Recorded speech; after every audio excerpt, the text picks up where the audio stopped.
உங்க அப்பன் எம்ஜிஆர் செத்தா ரெட்டை இலைய ஊர் மேல விட்டீங்க, ஜெயலலிதா செத்தா ரெட்டை இலைய ஊர் மேல விட்டீங்க.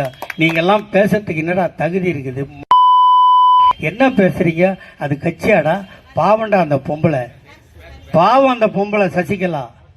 அது பாட்டுக்கு ஜெயலலிதாவுக்கு வேலை பார்த்துட்டு அந்த அம்மா செத்த உடனே தூக்கி போய் சுடுகாட்டில் வச்சுட்டு அந்த கொடுத்த தேசிய கொடியை வாங்கின வீட்டில் வந்து அது பாட்டுக்கு சிவனேன்னு டெய்லி அந்த அம்மாவுக்கு படத்துக்கு பூஜை தானங்க பண்ணிச்சு. அது சும்மா தானே இருந்தது. இப்போ அத்தனை 32 எரும மாடம் போய் அம்மம்மா சின்னம்மா அம்மம்மா சின்னம்மா அது சொல்ல வந்துருமா அந்த படத்தில் வந்துட்டு வந்துட்டு தானா வந்துரு தானா வந்துருன்னு எல்லாம் போய் காலில் விழுந்து கெஞ்சி அந்த பொம்பளை கொண்டாந்து ரோட்டில் விட்டீங்க. சும்மா இருந்தால் என் டாக்டர் தங்கச்சிக்குது. சும்மாவே உனக்கு கவுன்சிலர் சீட்டுன்னா என் தங்கச்சி சும்மா இருப்பாளா? ட்ரெஸ் எல்லாம் மாற்றணும் இல்லைங்க. அது சும்மா இருந்த பொம்பளையை கூப்பிட்டு சிஎம்னு சொல்லிட்டானுங்களா.